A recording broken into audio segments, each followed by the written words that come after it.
Hi, everyone. Welcome to the Change Your Mind podcast, where we explore personal development, spirituality, and science. I'm your host, Kris Ashley, and I am so excited. My guest today is a intimacy and relationship expert. So we are going to get into all the juicy stuff today. I can't wait. First, couple quick announcements. Head over to the links in the show notes. You are going to find a lot. You're going to find links from my lovely guest. You are going to find a link to my book, Change Your Mind to Change Your Reality. It was endorsed by Michael Beckwith, Bob Doyle, Marcy Shimoff, all of whom were on The Secret. Also endorsed by John Gray, who wrote Men Are From Mars, Women Are From Venus. So go check it out. You will also find links to my free live masterclass, to some freebie downloads, to coursing programs. Lots going on there. And did I say coursing? I meant coaching programs.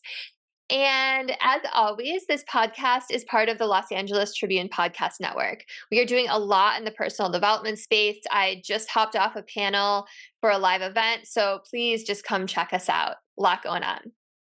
Hi, I'm Kris. When I was younger, I went through trauma that caused me to feel broken and lost. But my life changed after I had a spiritual awakening. Since then, I've dedicated my life to studying and learning from masters all around the world that have helped me to create a life of fulfillment and abundance beyond my wildest dreams. Now I'm dedicated to sharing everything I've learned so that you don't have to suffer for decades like I did. I've seen people's lives completely transformed, and I share it all right here. All right, so with me today, I have Allana Pratt.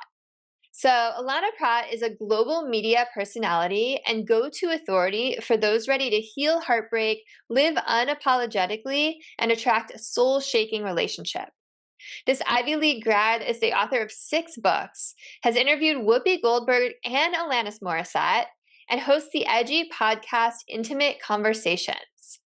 A certified master coach with over 5.6 million viewers on YouTube, Allana was asked by Leeza Gibbons to coach her during Dancing with the Stars. She's been interviewed over 800 times, and for the past 20 years, Allana's brave willingness to heal her own heart makes her authentic, relatable, and credible in her proven coaching programs and intimacy retreats. She's a small-town Canadian girl who is honored to love the shit out of humanity. I love that line. Welcome, Allana. I'm so happy you're here. Oh, it's wonderful to be here. And you live in LA, yes? I used to live there for 20 years. Very cool. I'm actually in the Bay Area. Oh, I'm just part of the Los Angeles Tribune Podcast Network. Understood. But I'm down there often because we have a lot of events. Yeah, that's wonderful. Good. Yeah, I live in North Carolina now, but I spent 20 years raising my son in LA. So awesome. Nice. Do you miss the weather at all? No. I mean, yes and no. It's beautiful weather. It's a little on the humid side in the Southeast, but I travel a lot and I go back to LA from time to time. I think what I don't miss is the traffic.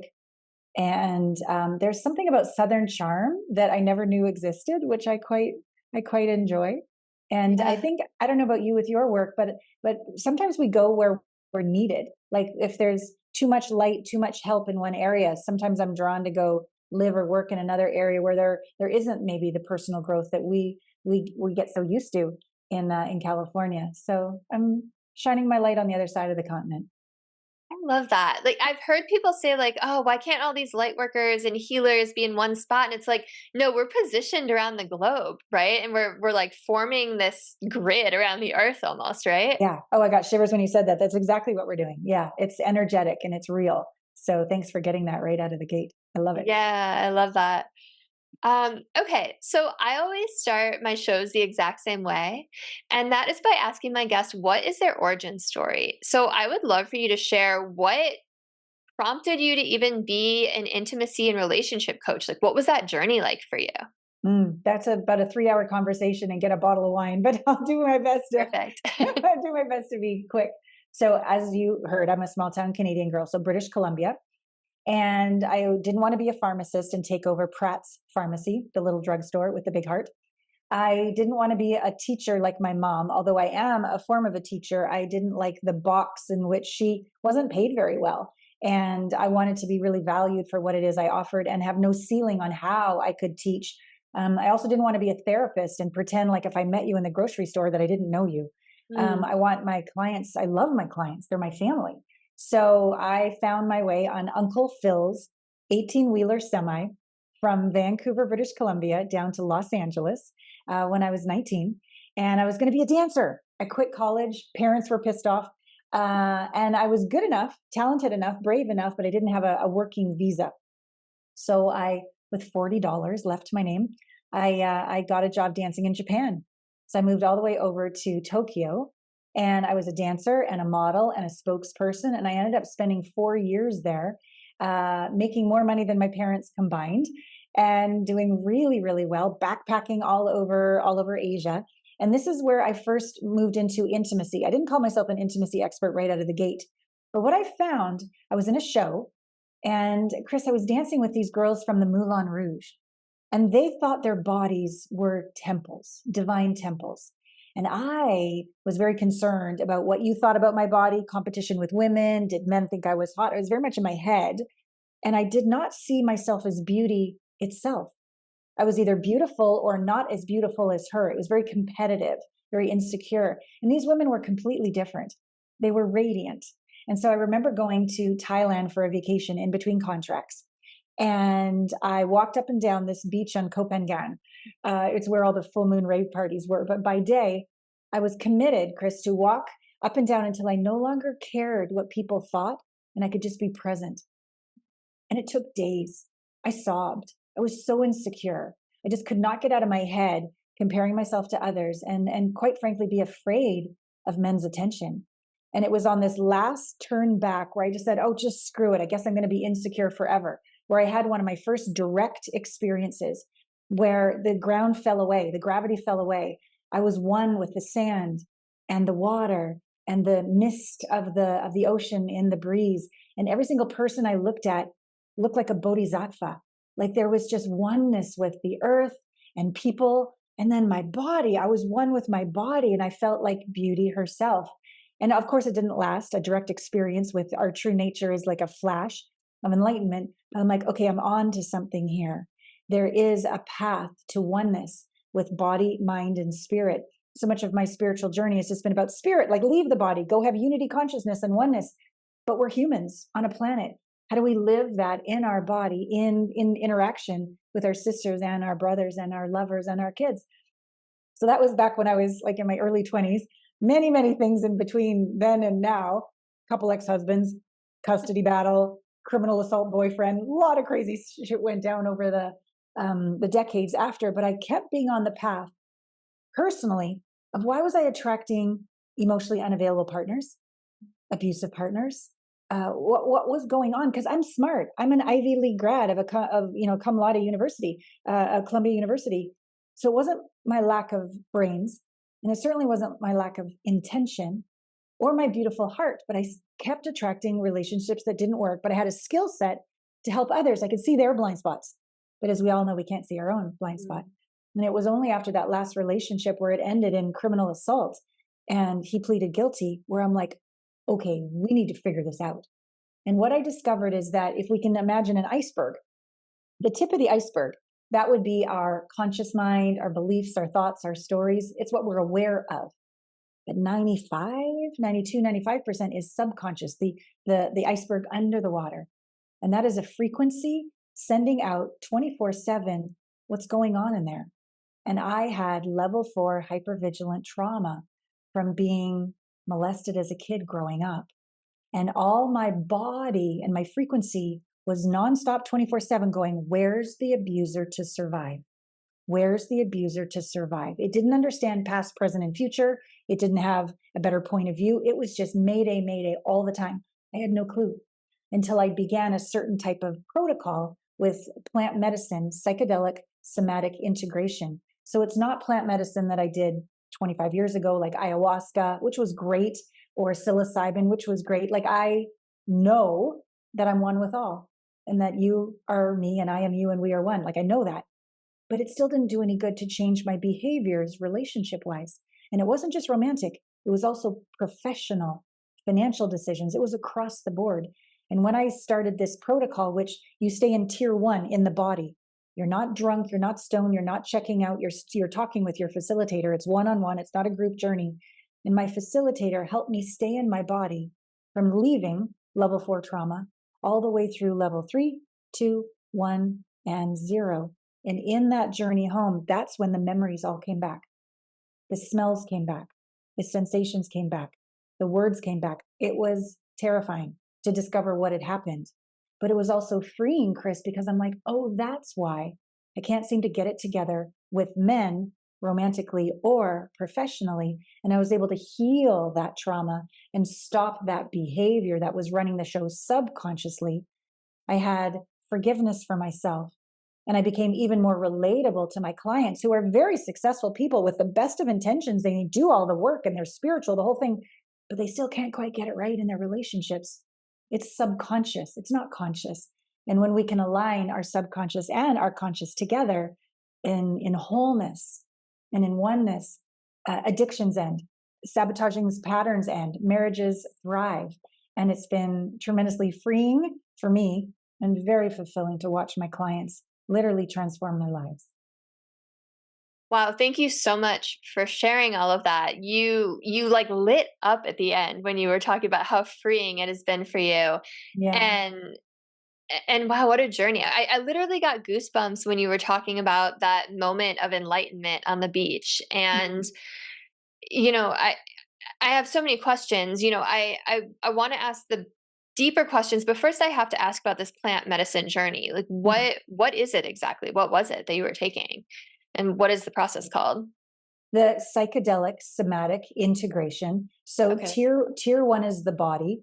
Mhm. Tier 2 is the identity and personality we create to survive the trauma of tier 1 held in the body. And tier 3 is leaving the body. It's oneness with God and universal consciousness and unity consciousness. So plant medicines such as ayahuasca, psilocybin are great to leave the body. Ketamine is also disassociative. But cannabis is an incredible legal plant to stay in the body. If you don't tell cannabis where to go and you use it to check out, she'll check you out. And you'll avoid all your issues, but you can use it to check in if you tell her this is what we're doing with the journey. And it's a hybrid, indica sativa hybrid. And so you're relaxed, but also aware. And it's extraordinary, the results that you get using a very recreational or legal medicine to keep us in our body and bring us home. And so there's a lot of MAPS trials with MDMA, MAPS trials with cannabis, MAPS trials with ketamine, some of these substances that have been phenomenal in helping literally eliminate PTSD from vets from war. And we don't need to go to war to have something happen when we're growing up that was just too big to process in the moment. And we left. And that was smart. We survived. Yeah. But in order to heal it, we need to go back into the body with a facilitator who's there with you through the really scary panic, terror, rage, and then all the self-hatred. What's wrong with me that we've been saying for decade after decade when we just can't get it right? There's always a tremendous amount of self-hatred in there as well. But the homecoming, it sort of feels like the oneness you have when you go out to tier 3. You get to feel that in your body, this wholeness, peace in your skin, no matter what's going on. I mean, I still obviously have emotions. I'm sad and mad, but I'm not triggered sad or triggered mad. I don't leave my body. I can stay in my body, have an emotion, stay present, and come back to zero. And I've never been able to do that. I was the girl that would run out of the house and freak out or blame. I just couldn't literally be with certain situations that would happen that would trigger me to the best of my ability. I just couldn't. I wasn't weak, wasn't having a bad attitude. My autonomic nervous system wouldn't allow me to stay in my body, but now it can. That's amazing. And I relate to a lot of what you're saying so much. My listeners know I was also abused when I was a child. And that's what led to my spiritual awakening is, that's why I ask people's origin stories on this podcast, because everyone has different versions of the same story, right? They went through a really difficult time. They found their way out of it. And now they're using what they learned to help others so that others don't take decades to heal like they did, right? And it's just, It's so inspirational every time someone shares their story, and yours is as well. Okay, so I really like what you're talking about. Like, most of our conscious mind is the tip of this iceberg, right? And there's just this depth underneath, and that's what's driving us subconsciously. So how does someone, and I know you were just talking about the plants, but like, how does someone even start to figure out that that's what's causing turmoil in their relationship or causing them to choose the wrong person? Like, how do they get down to that point? First would be awareness. When Yeah. you have the best of intentions, you're alert, you have a coach, your friends are giving you feedback, you're doing everything right, and you're still getting the same pattern of cheaters or abusers or emotionally unavailable or always blaming you for things or never taking ownership of their side of the street, whatever the pattern is, and you're the only one in common, the first step would be so awareness. Then the second step would be don't judge yourself when you find out, oh, I'm the one in common.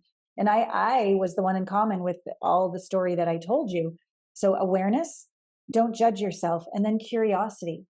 If these are the results, what might be the source, the cause of that effect? And then get with a practitioner who can support you in diving deep. So many of my clients are very clever people, very successful people, and they want to figure it out. They want to understand. It doesn't do any good. Those are harder people to work with because we'll be in the body, feeling an emotion, feeling a body sensation, and they'll kind of go, well, I got to figure it out. That doesn't make any sense. I'm like, just be quiet and just get back into the body. Unfortunately, we don't have legality around MDMA in America, but it is over in Australia. And I was just there in July doing these journeys with 3 women over there. And that's another beautiful medicine that softens the mind, helps us stay in the heart more, helps us feel more. So these medicines used in very low dose, I don't want to give them a fish. I want to teach them to fish. I want to teach them how to listen. I want to teach them how to feel. I want to teach them how to stay with the emotion. And here's the big thing, which I understood on some level because I'm a dancer. Trust the body. If the mind could have brought us back to zero, we'd all be back at zero. We'd all be fine. It's actually surrendering the mind, letting go of the mind, letting go of figuring it out, even letting go of trying to get home. Just let go of control and just let the body come back. Our bodies are phenomenal. They're literally wired to bring us back from level 4 all the way to 0, all on their own, if we get out of the way. But getting out of the way means we have to feel like level 3, for example, Kris, hopeless. What's the point? What's wrong with me? Suicidal ideations. It's not pretty. Who wants to feel that? So then people disassociate again. Let's go on social media. Where's my second glass of wine? Let me just work another 10 hours, right? Because coming back into the body doesn't feel good at first. And then level 2 trauma is very intense, very short, 30 seconds, 60 seconds, but it's panic. Like you think you're going to die, or it's rage. I think I'm going to kill somebody, or it's self-hatred. I want to do myself in. It's not fun. But again, when you have a facilitator, I got you. Take me with you. I'm right here. And sometimes even on journeys, people will project onto me the perpetrator that wounded them in the first place. I become their mom. I become their dad. I become the rapist. And if I would get triggered by that, I couldn't hold space. I couldn't facilitate. So I've got to walk my talk and have done my over 30 journeys myself so that when any of this happens, I'm not going anywhere. I don't get triggered and I can play good cop, bad cop. But here's one of the most beautiful things I get to do is I get to reparent them. So many of us had well-intending parents, or sometimes not, but we never heard, and I mean in our central nervous system, our autonomic nervous system, and into our brain, we never heard, oh, I've always wanted you and now you're here. You're everything. You matter so much. I intended, I prayed, and you're here. You're the most important thing to me in the whole world. Like these words, I get to say to them, I get to hold their hand in a way where maybe they were abandoned or left alone. I get to literally, in that neuroplasticity, which happens when you use plant medicine for about 2 weeks, it's this opening, a dissolving of the cellular matrix so that we can literally rewire our brains. This only happens when we're a kid and an adolescent, then we're done. But the gift of plant medicine used this way, with guidance of a facilitator, we get to literally rewire our secure attachment to ourself. So it's a huge responsibility of what I say and how I be to help them. But it's also so beautiful to see them soften and to feel, oh my God, I am enough. I'm actually enough. And then no matter what happened in your past, we can rewire it now. So you can have a new lease on life and freedom no matter what. That's so beautiful. And as the mother of a 7-month-old, I'm like Oh, thinking about these things all the time, right? When yeah. you're talking about how like kids are literally like sponges, they're in theta brainwave and it's well intentioned, but like you might say something different one day and they'll cling to it, right? And it's Yeah. just it's a lot of responsibility. So it's such a beautiful thing that you get to help people rewire that. Yeah. So you mentioned a couple weeks. Like how long do you typically work with someone? And I know that there's this idea of like you need to like feel those emotions to move through them. Like what does the healing journey usually look like? Yeah. I don't take on clients for less than a year. Everybody comes into my program for a year. Not everybody does these psychedelic somatic integration journeys with me, but the ones who do, everybody regardless comes in for a year because I'm not interested in giving relief and then they crash. I'm interested in lasting change, teaching them to fish versus giving them a fish.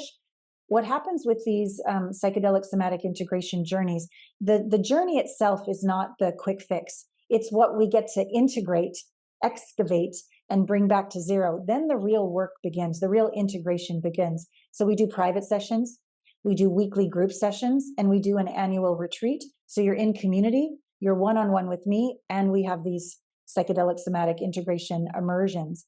And what I find is this tier 2, so we talked about tier 1 is the body where the subconscious trauma is held. When that's cleared away, the identity on top of it's like, who am I then?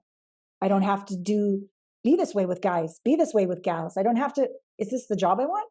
This isn't who I am. Where am I living? Like there's so many things where you get quite destabilized and disoriented. So you need a facilitator. You need a community where you're there for the year as you go from destabilized to stabilized, disoriented to oriented. And what arises, even though it's intense yeah, I think we'll just leave it at that, intense. You cry a lot. You learn how to feel and not leave your body. But then it's almost like Niagara Falls gets let loose. And then eventually it becomes a little stream. You're able to feel your feelings and they pass through with so much more ease. And you discover the real truth of who you are arises. And then something amazing happens. The truth of you through your body arises and it somehow touches that tier 3 oneness with unity. You start to literally hear the whispers of God. We all know in our pineal gland, it's like an antenna. Heart math teaches us this, right? It goes out in coherence to the non-local field. You hear intelligence that you couldn't hear before, and it can go in, and you can co-create with the divine in ways that I certainly couldn't before. So you feel I'm meant to be here. You have this sense of, well, that didn't work out. I wonder how that's for me. As opposed to that didn't work out. What's wrong with me? Yeah. Or what's wrong with you, God? Like you don't do that next stage. But I'll be honest, it takes work. It takes commitment. It takes a safe community and a very professional facilitator who's done this. Like I'm no better than my clients. I'm a few steps ahead, maybe more developed, but I'm no better. So they're very safe to go through this journey of a year. And many who have been maybe single or attracting duds, by the end of their first year, they attract somebody. And then it's a whole new realm of issues that show up when you're actually on the court with them. So many clients sign up for another year. And now we navigate a relationship that's more healthy, transparent, vulnerable, intimate, real, and authentic than they've ever had, which is scary, but it's what they've always wanted. And then we just watch people pop, in the group, and it gives the new ones hope. And we celebrate, you never gave up. You didn't give up 5 minutes before the miracle, and look who you've attracted. This one client, she was sharing on a group call the other day. She goes, I am so happy. We're like, you are glowing. She goes, I just got a 180-point survey from my new boyfriend. I'm like, what kind of survey? What do you mean? She's like, all the different things we could do sexually. Is it a yes? Is it a no? Is it on the table, off the table? Is it? Wow. Stop it. Can I look at this list? So these unexpected miracles start to show up because she's no longer trying to be somebody she's not. She's no longer attracting trauma bonding partners. She's with somebody where she can be herself, and so can he. And the freedom, it just ripples into the whole community. It's beautiful. That is really beautiful. And I love that there's that supportive community cheering each other on. So, we've all heard that kind of cliche term, like you have to love yourself first before you can love anyone else. Yeah. And it sounds more like what you're saying is you have to heal yourself first. You have to unlearn all of these things to get back to your true self before you can really love anyone else. So, yes, false, true? Talk to me about that. On my site, allanapratt.com, you'll see right there, become the one, find the one, awaken the one. And I was always, once I find him, then I'll be enough, right? And then I need to keep him. And clearly that didn't work. So you're right. We do need to love ourselves first. But how? What is self-love? How do we do that? Everywhere we can see the image of little you, who's sad, mad, scared, ashamed, guilty, whatever they are. And here you are with a 2x4 trying to fix them and change them. Well, it's not going to go very well because you're judging them for being human. You're judging them for having an emotion that's uncomfortable. So to love oneself is to love without condition all aspects of self.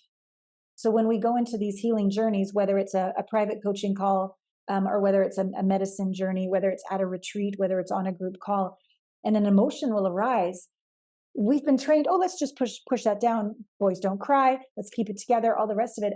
I'm the opposite. A lot of therapy is like, don't let them go into that. There's a window of tolerance. And if they get a little too upset, let's bring them back down and give them some drugs or something. I'm the opposite. I'm like, where's the shadow? Like, let's go in. And so let's be with little you who's terrified and not fix her, change her, or try to make her feel any better. Can we be love without condition and be present and be in our body and feel? Because again, the body knows how to get back to zero. If we can just feel long enough without trying to escape or change, and just, I'll make a joke sometimes. It's like a fart.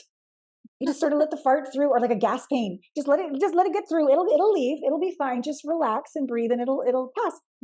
So same with these emotions. We think we're going to die. We don't.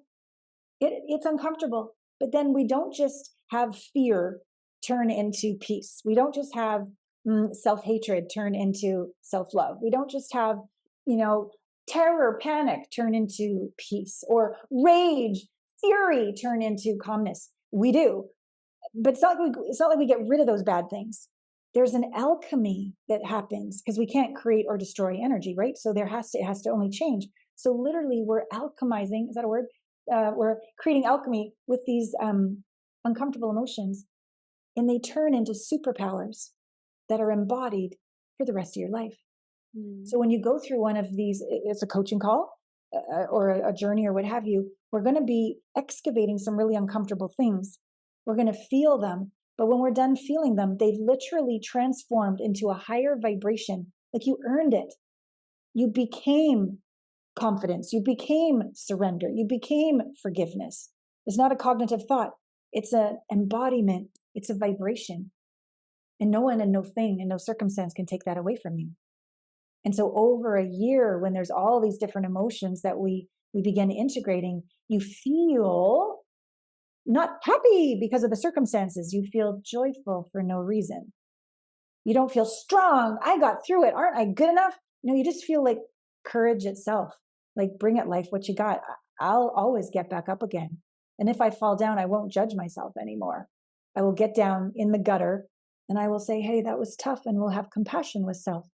And then we'll get up. We don't have to ever judge ourselves again. Yeah. And I love that description, because that's what it's like to be healed. Right. And so many people don't understand that, right? It's you have a choice at that point, right? You can choose to be joyful today, right? You can choose to feel whatever it is you want to feel at that point. You're not led by your emotions because you're so triggered, right? Like you said, you're embodying it. So Another thing that you apparently talk about that I really want to ask you about is you're all about conscious relationships. And you even said like you work with people, for the second year once they've manifested that perfect person, it happens. So talk to me about conscious relationships. Like how does someone behave and how are they being in a conscious relationship? Mm. So I would say unconscious is when you're not in your body, you blame others, you blame life, you blame yourself. You're spinning in your head, coming up with excuses, you're letting fear run the show.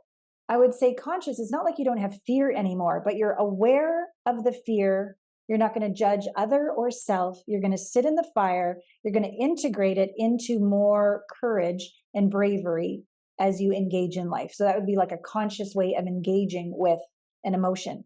So then we bring that into a relationship and our partner does something annoying.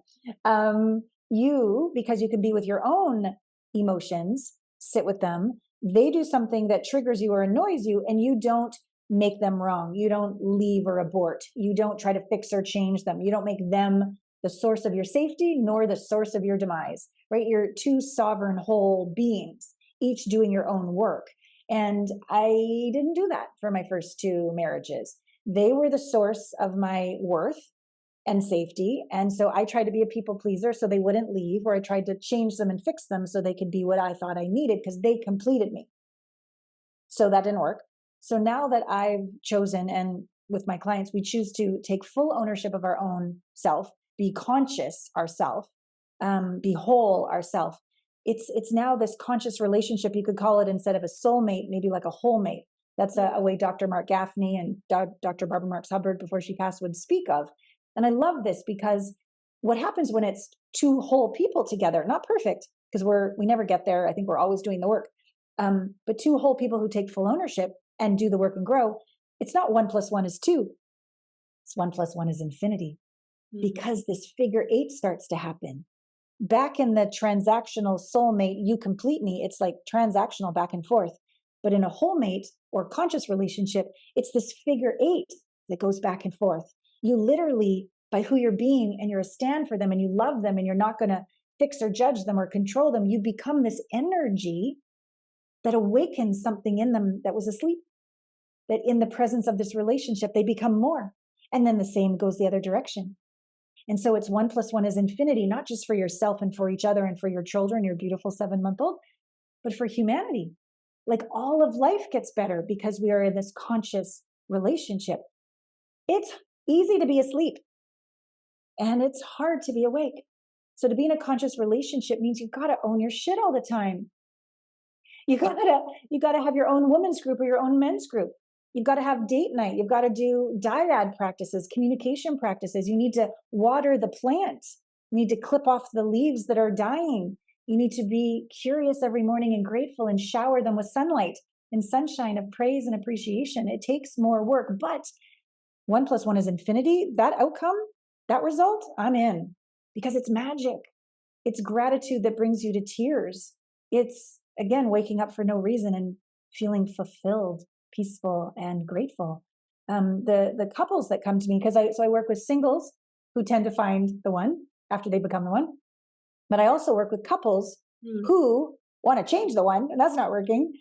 So they become the one, which awakens the one. And I cannot tell you, it's probably about 25% of my business is couples and 75 singles who find the one. But these couples come and they might have been together for 25, 30 years, and they've never heard each other. They've talked at each other, but they've never actually heard each other. Because they're, again, remember that transactional, their safety is based on controlling the other person. So by helping them sit in the fire and integrate their own wounds and have some of these communication practices like dyads, for example, where all you get to say when asked a question in response is, thank you. You don't get to interrupt. You don't get to get into an argument. You say, tell me something you're afraid to tell me. Or tell me a way you want to be loved. Or tell me something that no matter what I've done, you still don't feel like I'm really sorry. And then the other person responds, but the person who asked the question, they only get to say thank you. They have to sit in the fire and go, whoa, if I'm going to take 100% ownership here for this relationship, and each person does that, I need to up my communication skills. I need to be more present. I need to give more touch. I need to give more praise. I need to let that go. Whatever it is. And so couples wake up real quick in the container of this way of being in a conscious relationship. And it's wonderful some of them are on a brink of divorce. Choose drinking or the family, right? Choose to stop being a workaholic and be present with the kids, or I'm done, like on the brink. And in a very short period of time, relatively, 3-6 months, happier than ever, but not happy, like that rich gratitude of, wow, we almost called it a day. And now we're together better than ever. And it's rippling into the kids. It's rippling into the community. And then when these singles on the calls watch the couples have these transformations, they're like, I want that. That's what I want. Yeah. And I say the same thing. I'm single, so I want that too. Yeah, together we rise. That's so beautiful. And, I can't help but think of my own relationship with my husband as you're talking about this. And we've had those, maybe not like those exact questions, but we've had those moments where it's like, let's just sit down and talk and be like, what are some ways that you want to be loved that I'm not loving you? Or what are some things you need that I'm not giving you? Because it's so easy to just get wrapped up in the day to day.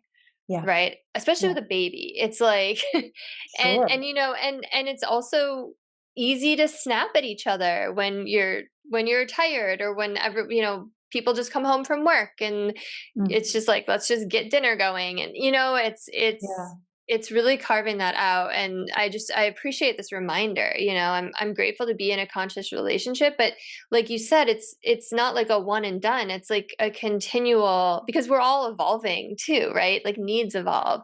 Yeah. So just such beautiful reminders. Yeah. Thanks for reminding me. I have another couple. We just had an amazing coaching call. She hasn't done the psychedelic somatic integration journey because she's just gave birth and breastfeeding, but he did.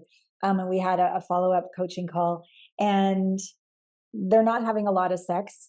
The baby's less than 3 months old. They have another one, a 2-year-old. She's a breadwinner, but not working right now. They're not connecting. And what I heard, this is what's so beautiful when you're totally conscious, but you can't see your own blind spots. They're both coaches. They're both very highly evolved humans. But he needs sensual, sexual connection. She's exhausted. So she can't even think about it. And then he doesn't feel seen, believed in, like the man. So he says he'll do something. Maybe he gets around to it. Maybe he doesn't. Right. So she doesn't feel like she can trust him. And you can just see the negative spirals going in both directions. So we got to the point where when he does something that she enjoys or he helps out, she'll say thank you, but she'll stop at gratitude. And I suggested that she moves into sensual gratitude, like spicy gratitude, more sexy gratitude. And she is terrified to do that because if she does that, her thought was, well, then now he's just going to want to have sex. I can't even stand up. I'm so tired. So I'm just going to dim my sensuality down into pure gratitude.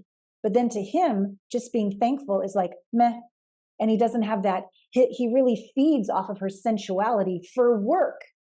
So her conclusion was, if I be sexy saying thanks for washing the baby bottles, I'm going to have to bend over and he's going to do me. And I don't want to do that. Yeah. But that was actually incorrect. And we spoke about it. He's like, no. I mean, yeah, I would. I'd love to do anytime. But no, if we could put in the books once a week, sex night, sensuality night, and I can look forward to that.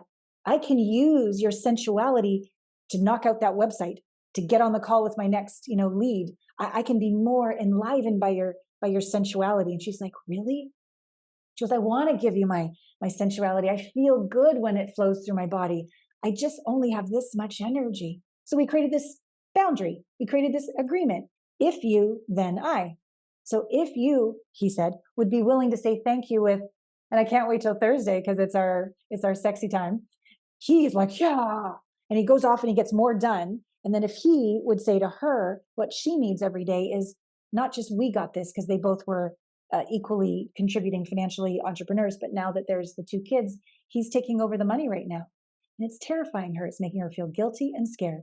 So she needs him to say, I got this. Not we got this, I got this.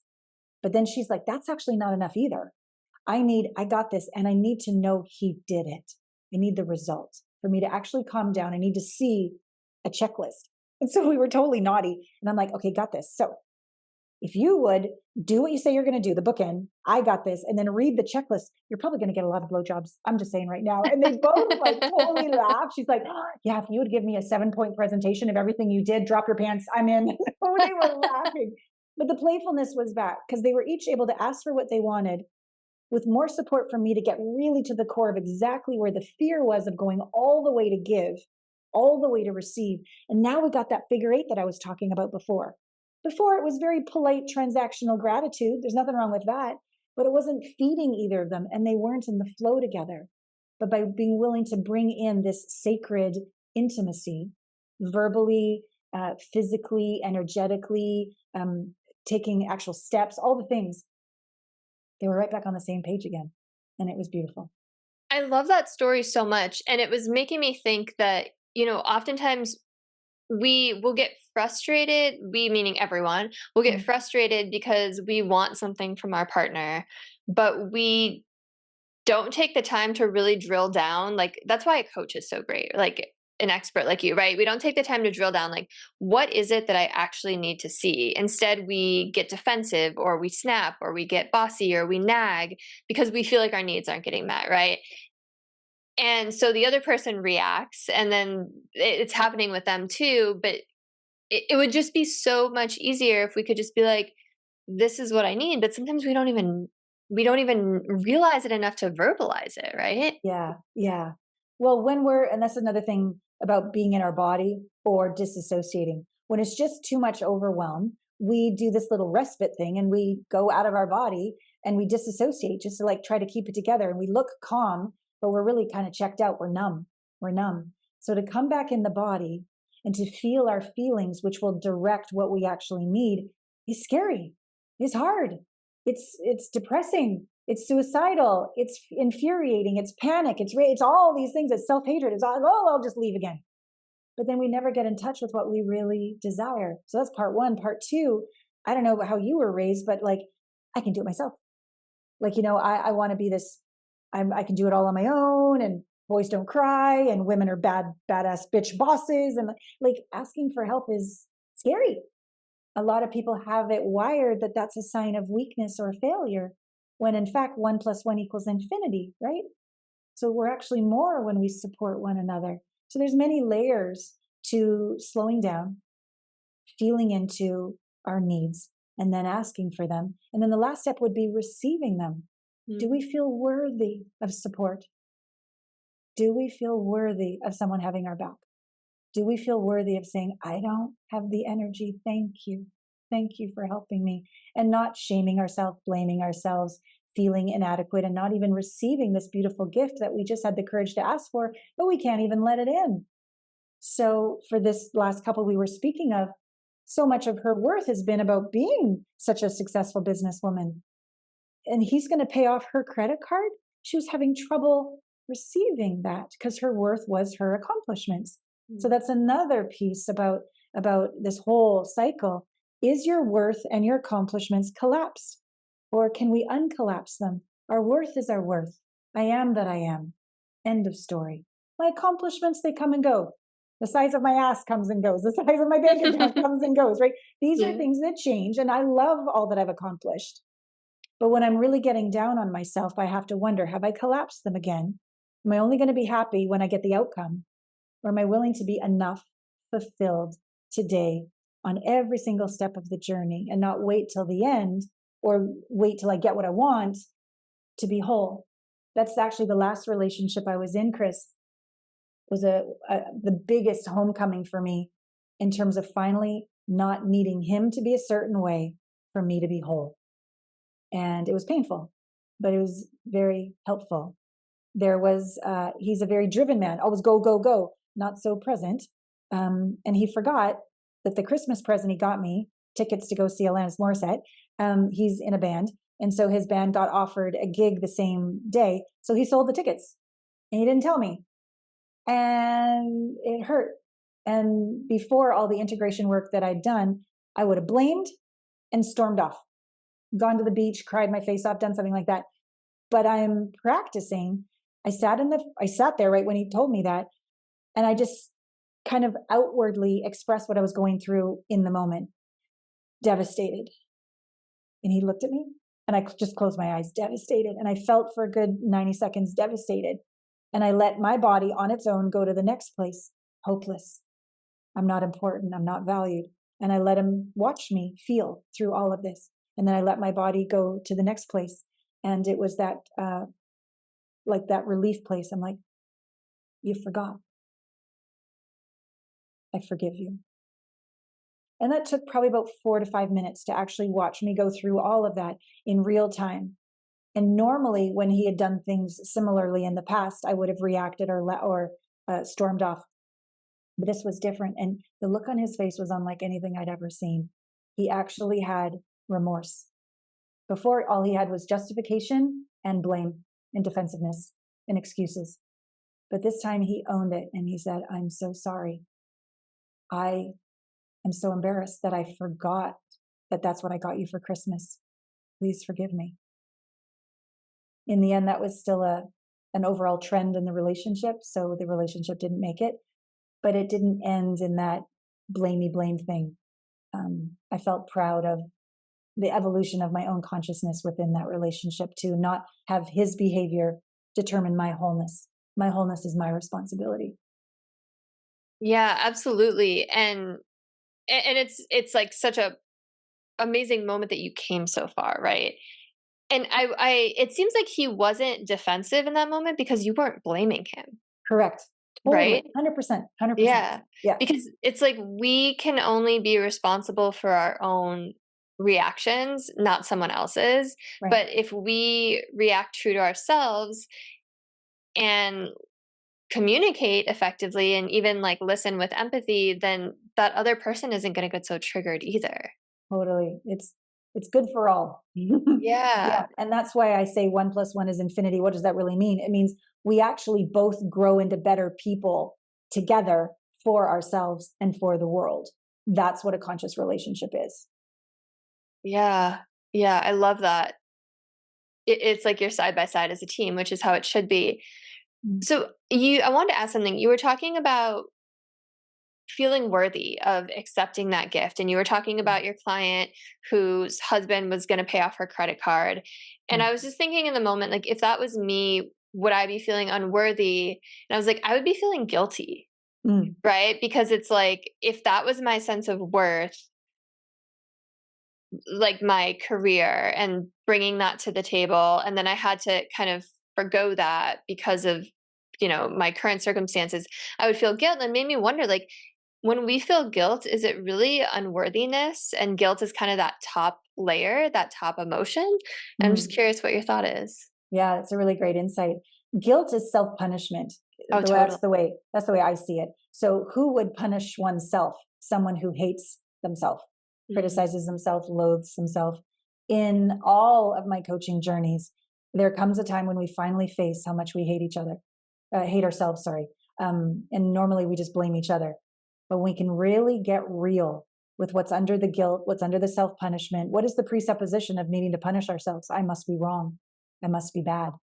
I hate myself. If I was only different, everything would be different. And when, not to fix it, but to sit in it. And when clients, including myself, have sat in this self-loathing, if only then, right? That dynamic. When you really sit in it long enough, and you can just be with, I did my best. I did my best. I remember I did a psychedelic somatic. I did 4 in a row actually, just last month.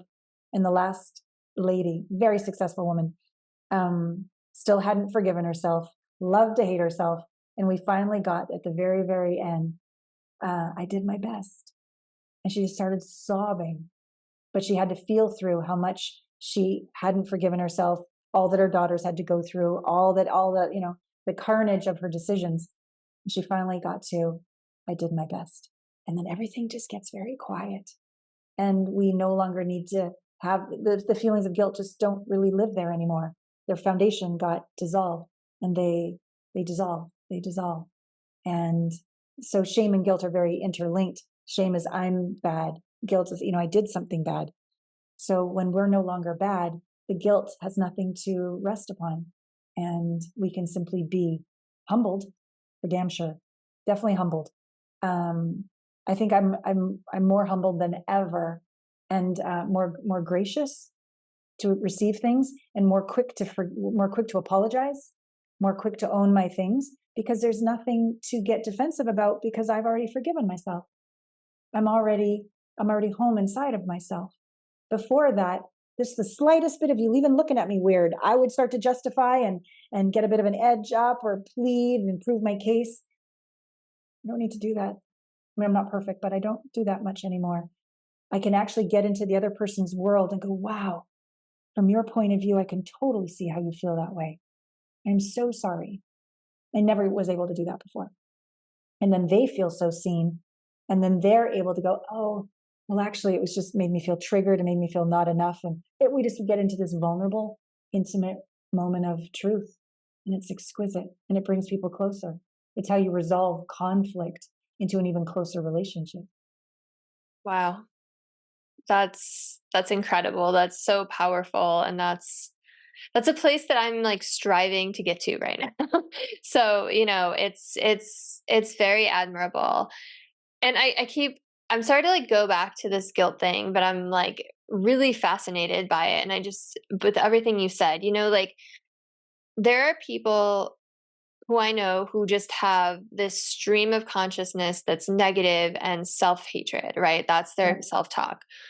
But there's also people who have really positive self-talk and are really self-confident and feel they love themselves consciously, who also feel guilt. So is that like, do they have the self-hatred underneath too? And it's just like they've done the work partially, or it's just buried deeper, or like, what is that?